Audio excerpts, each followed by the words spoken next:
ভাত রান্না করার এমন সহজ পদ্ধতি দেখলে আপনারাও চমকে যাবেন বন্ধুরা। এমন কিছু ছোট ছোট টিপস শেয়ার করব আপনাদের সঙ্গে। আশা করছি যদি ভালো লেগে থাকে অবশ্যই আপনারাও অ্যাপ্লাই করে দেখবেন। আপনাদের যে প্রত্যেক দিনের কাজগুলো আছে সেই কাজগুলো আপনাদের সহজ হয়ে যাবে। আমাদের বাড়িতে যে এই ধরনের সায়া আমরা ব্যবহার করে থাকি কিংবা দেখা যায় পেটিকোট আমরা পরে থাকি, বাচ্চাদের প্যান্ট হয়, বারবার দড়ি পরাতে লাগে, একদিক দিয়ে দড়ি টানলে আরেক দিক দিয়ে খুলে যায়। সেফটি পিন, অনেক সময় সেফটি পিন দিয়ে দড়ি পরালেও কি হয় দেখবেন ভেতরে গিয়ে খুলে গেলে খুবই মুশকিলের মধ্যে পড়তে হয়। আমাদের বাড়িতে পুরনো পেন থাকে যে পেনের কালি শেষ হয়ে গেছে, পেনের ক্যাপটা খুলে তার মধ্যে দড়িটাকে দিয়ে আবার ক্যাপটিকে লাগিয়ে এইভাবে যদি দড়ি পরান সেকেন্ডও সময় লাগবে না। বাচ্চাদের প্যান্ট হোক কিংবা সায়া আপনারা খুব সহজেই দড়িটা কিন্তু পরিয়ে নিতে পারবেন।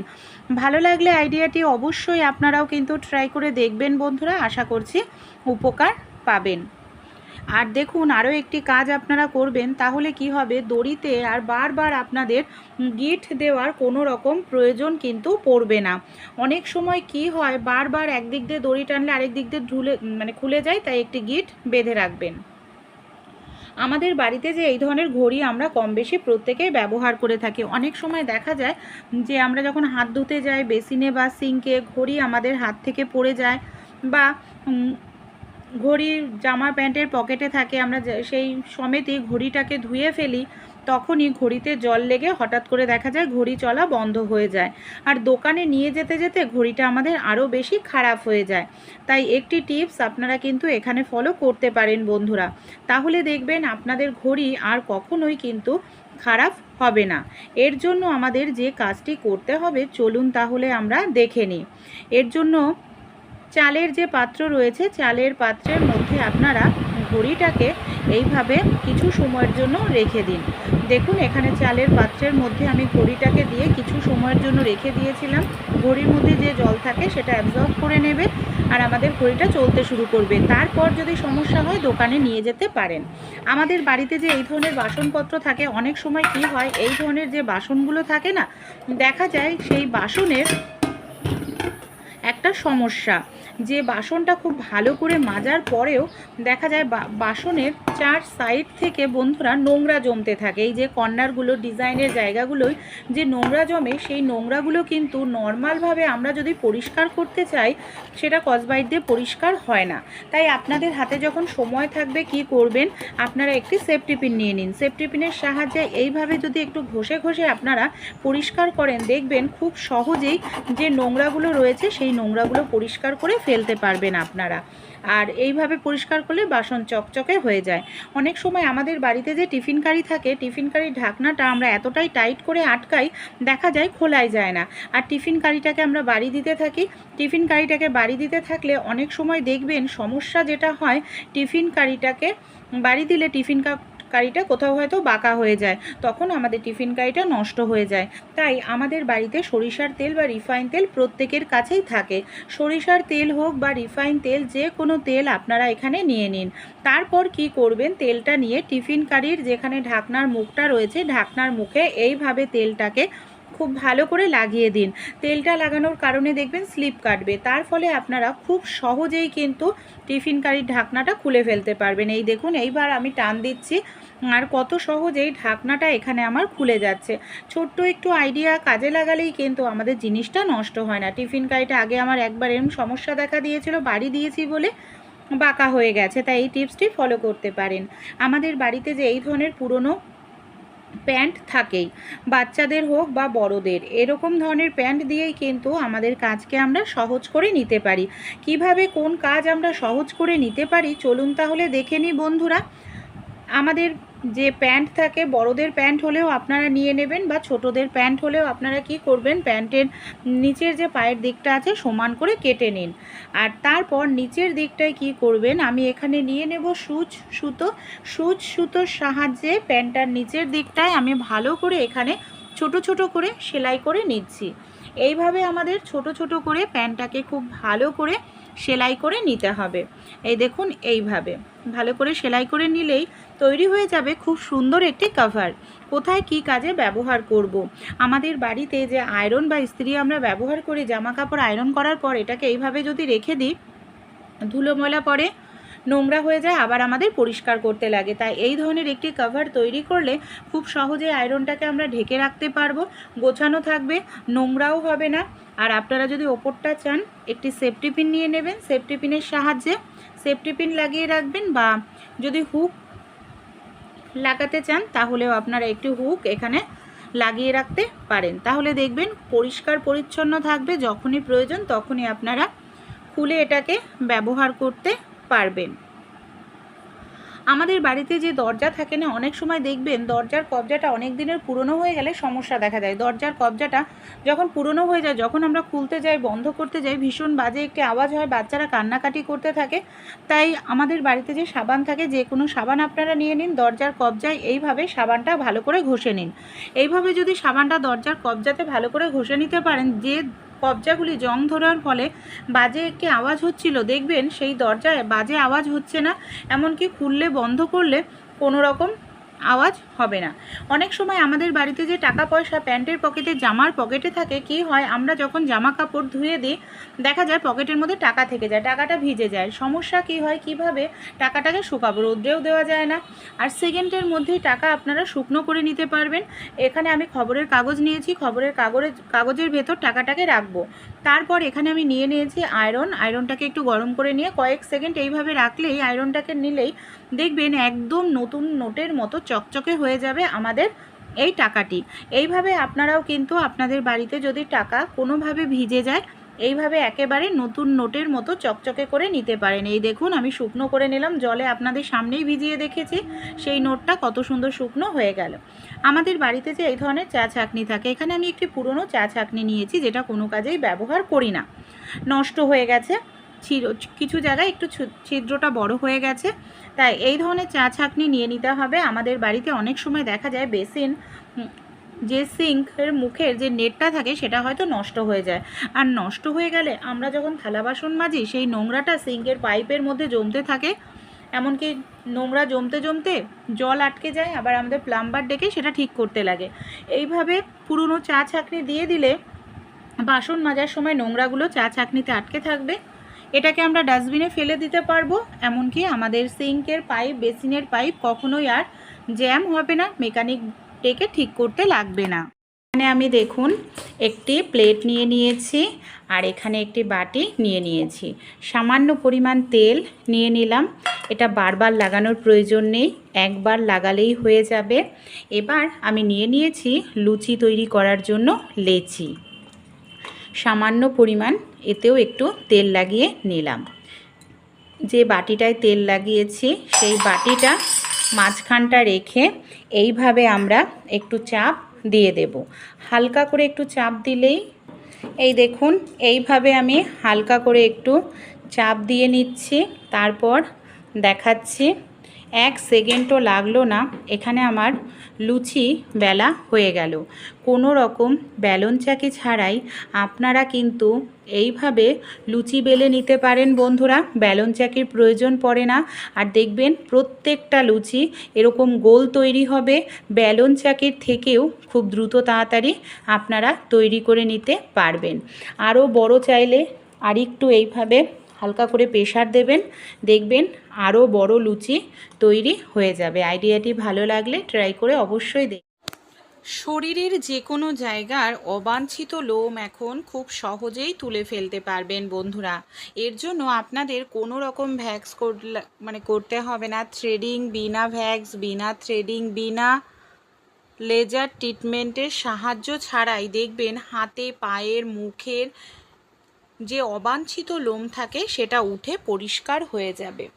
এর জন্য আমাদের অনেকটা টাকা পয়সাও খরচ করতে হবে না, আর যেখান থেকে আপনারা অবাঞ্ছিত লোমটা তুলবেন সেই জায়গাটাও আপনাদের কালো স্পট হবে না।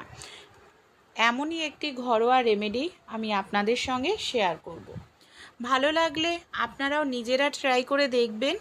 খুব সহজেই কেমিক্যাল ছাড়াই শরীরের যে কোনো জায়গার অবাঞ্ছিত লোমটাকে তুলে ফেলতে পারবেন। এখানে আমি নিয়ে নিয়েছি শ্যাম্পু আমাদের প্রত্যেকের বাড়িতেই থাকে, কম বেশি আমরা প্রত্যেকেই ব্যবহার করে থাকি। যে কোনো ব্র্যান্ডের শ্যাম্পু এখানে আপনারা নিয়ে নেবেন। এখানে আমি ক্লিনিক প্লাস এক পাতা শ্যাম্পু নিয়ে নিয়েছি। এখানে নিয়ে নিয়েছি দেখুন ভ্যাসলিন। অনেক সময় লোম তো তুলে ফেলি কিন্তু সেই জায়গাটা একেবারে ড্রাই খসখসে হয়ে যায়, তাই এখানে আমি 1 চামচ পরিমাণ মতো শ্যাম্পুর সঙ্গে এখানে দেখুন সামান্য ভ্যাসলিন দিয়ে খুব ভালো করে আমাদের এইভাবে ফেটিয়ে নিতে হবে। খুব সুন্দর করে আপনারা এটাকে এইভাবে মিশিয়ে নিন। এর মধ্যে কিছুটা পরিমাণ আমি দিয়ে দিলাম লেবুর রস। লেবুতে সাইট্রিক অ্যাসিড থাকে, আর সাইট্রিক অ্যাসিড দাগ ছোপ দূর করে, ত্বককে ফর্সা উজ্জ্বল করতে সাহায্য করে, ন্যাচারাল ব্লিচের কাজ করে। লেবুর রসটা দিয়েও খুব ভালো করে আমাদের এখানে মিশিয়ে নিতে হবে। এরপর এর মধ্যে আমরা আরও দুটি জিনিস ব্যবহার করব। সবার প্রথমে যে জিনিসটা আমি দেব সেটা হলো দেখুন কোলগেট। আপনারা যে কোনো সাদা কালারের টুথপেস্ট ব্যবহার করতে পারেন। কোলগেটটা দিয়েও খুব ভালো করে এখানে আমি দেখুন এইভাবে মিশিয়ে নিচ্ছি। যে জিনিসগুলো ব্যবহার করছি প্রত্যেকটা জিনিস আমাদের বাড়িতে থাকে, আমাদের অনেকটা টাকা পয়সাও খরচা করতে হবে না এর জন্য, আর পার্লারে যেতেও লাগবে না। কোলগেটটা দিয়েও খুব ভালো করে আমি এইভাবে দেখুন মিশিয়ে নিলাম মিশ্রণটা। এবার এর মধ্যে আমরা আরও একটি জিনিস ব্যবহার করব, আটা। যে আটার আমরা রুটি তৈরি করে খাই সেই আটাতে প্রচুর পরিমাণে ফাইবার থাকে, আর ফাইবার যে কোনো অবাঞ্ছিত লোমটাকে টেনে তুলতে ভীষণ সাহায্য করে। আটা দিয়েও দেখুন খুব ভালো করে মিশিয়ে নিতে হবে। মিশ্রণটা ঠিক আমাদের এরকম ক্রিমের মতো একটি মিশ্রণ তৈরি হবে, খুব ঘনও না আবার খুব পাতলাও না। এটাকে কিভাবে ব্যবহার করতে হবে যাতে আমাদের শরীরের যে কোনো জায়গার অবাঞ্ছিত লোম খুব সহজেই উঠে আসবে। আটাটা দিয়ে দেখুন খুব ভালো করে এখানে আমি মিশিয়ে নিলাম। এই মিশ্রণটা আপনারা ব্যবহার করার আগে কানের পেছন দিকটায় সামান্য পরিমাণ দিয়ে টেস্ট করে নেবেন যে কোনো রকম অ্যালার্জির প্রবলেম আছে কি না। তারপর মুখে, হাতে, পায়ে যে কোনো জায়গায় অ্যাপ্লাই করবেন। খুব সহজেই ব্যথা ছাড়াই অবাঞ্ছিত লোম আপনাদের উঠে আসবে। সেই সঙ্গে যেখানটায় লোমটা তুলবেন সেই জায়গাটা আপনাদের কালো হবে না, ব্রণও র্যাশও উঠবে না। অনেক সময় কি হয়, আমাদের হাতে পায়ে প্রচুর লোম থাকে, অনেক পছন্দের জামাও আমরা পরতে পারি না লোমের কারণে। এই দেখুন এরকম বড় বড় যদি হাতে পায়ে লোম থাকে দেখতেও অনেকটা বাজে লাগে। আর আমরা এই লোমগুলো তুলতে পার্লারে যাই, যেটা থ্রেডিং করাই, ভ্যাক্স করায়, যেটা প্রচণ্ড ব্যথা লাগে, অনেকটা টাকা খরচা হয়। তা কি করব, সবার প্রথমে যেখানে আমরা লোমটা তুলতে চাই এই মিশ্রণটা নিয়ে নিয়েছি। মিশ্রণটাকে খুব ভালো করে সেই জায়গায় আমাদের লাগিয়ে নিতে হবে। যেহেতু আমরা প্রাকৃতিক জিনিস দিয়ে লোমটা তুলছি তাই আমাদের কিছুটা সময় এখানে কিন্তু লাগবে, সহজে লোমটা কিন্তু উঠবে না। এখানে আমি মিশ্রণটা লাগিয়ে কিছু সময় এখানে অপেক্ষা করছি। 15 থেকে 20 মিনিট মতো কিন্তু আমাদের অপেক্ষা করতে হবে। যখন এটা ভালোভাবে শুকনো হয়ে যাবে তখন কোনো কাপড়, টিস্যু পেপার দিয়ে উল্টো দিক থেকে এইভাবে টেনে তুললেই দেখবেন ছোট ছোট যে লোম থাকে সেই লোমগুলো কত সহজেই উঠে আসবে ব্যথা ছাড়াই, আর জায়গাটাও কোনো রকম কালো হবে না। এই দেখুন আমি লোমটা আপনাদের তুলেও দেখালাম। এইভাবে আপনারাও আপনাদের শরীরের যে কোনো জায়গার অবাঞ্ছিত লোম খুব সহজেই কিন্তু তুলে ফেলতে পারেন। দেখুন পুরো জায়গাটা যেখানটায় লোমটা দিয়ে তুলেছি পুরো পরিষ্কার হয়ে গেছে, সাইড থেকে কিন্তু বড় বড় লোম বন্ধুরা রয়েছে। তাই এটাকে আপনারা নির্দ্বিধায় শরীরের যে কোনো জায়গায় অ্যাপ্লাই করে দেখবেন, আশা করছি উপকার পাবেন। তাছাড়া অনেক সময় আমাদের দেখা যায় যে গালের সাইডে কিংবা ঠোঁটের ওপরে প্রচুর পরিমাণে দাড়ি গোপের মতো লোম থাকে, যেটা দেখতে ভীষণ বাজে লাগে। আর এইগুলো আমরা তুলতে গেলে এইসব নরম জায়গা থেকে ব্যথা পাই প্রচণ্ড পরিমাণে, আর অনেক সময় কেমিক্যাল জিনিস ব্যবহার করলে কালোও হয়ে যায় জায়গাটা।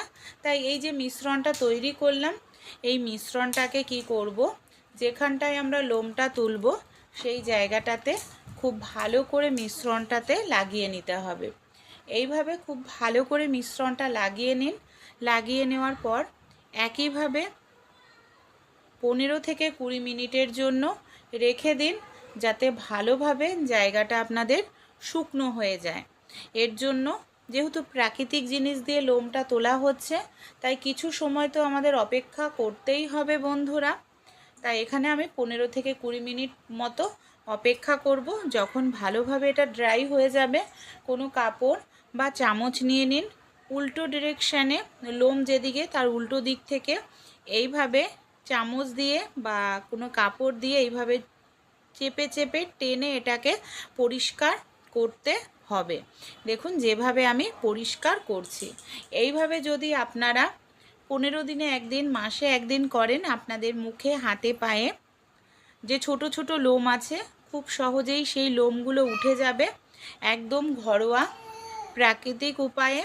আর এটা অ্যাপ্লাই করে দেখবেন, আশা করছি খুব ভালো রেজাল্ট পাবেন। যেখানে লোম তুলবেন সেই জায়গাটাও কালো হবে না, আর ব্যথা ছাড়া, টাকা পয়সা খরচা করা ছাড়াই লোমটাও উঠে যাবে। আর আপনারা যদি ভালো রেজাল্ট পেয়ে থাকেন, অবশ্যই ব্যবহার করার পর আপনাদের বন্ধুবান্ধবদের সঙ্গেও এই ঘরোয়া রেমেডিটি একবার হলেও শেয়ার করে দেবেন। বন্ধুরা দেখবেন আমাদের রাতে ভাত বেঁচে যায়, আর রাতে যদি ভাত বেঁচে যায় বন্ধুরা, আমরা কি করি, ভাতটাকে ফ্রিজের মধ্যে রেখে দিই। কিন্তু দেখা যায় ফ্রিজ থেকে বের করলে ভাতটা একেবারে শক্ত থাকে, চালের মতো হয়ে থাকে, আর সেই ভাতটা খেতে ভালো লাগে না। অনেক সময় দেখবেন আমরা আবার সেই ভাতটাকে গ্যাসে বসালে অনেকটা গ্যাসেও খরচা হয়, সময়ও লাগে। তাই একটি কাজ করতে পারেন, কোনো রকম আপনাদের আগুন জ্বালাতে লাগবে না, গ্যাসে বসানোর প্রয়োজন নেই। ভাতটা খুব সুন্দর নরম, এমনকি একদম টাটকা ফ্রেশ ভাতের মতো হয়ে যাবে। এখানে আমি নিয়ে নিয়েছি একটি হটপট বা ক্যাসারল নিয়ে নেবেন। তারপর এর মধ্যে আমি দিয়ে দিচ্ছি কিছুটা পরিমাণ গরম জল। একেবারে যে ফুটন্ত গরম জল লাগবে তা নয়। এবার আমাদের যে ভাতের পাত্রটা আছে সেটা আমরা বসিয়ে দেব। এবার ঢাকনাটা বন্ধ করে ঢেকে দেব। 10 মিনিট বা 5 মিনিটের জন্য রেখে দেব। 5 মিনিট পর যখন আপনারা খুলবেন, দেখবেন আপনাদের কত সুন্দর একদম ফ্রেশ হয়ে গেছে।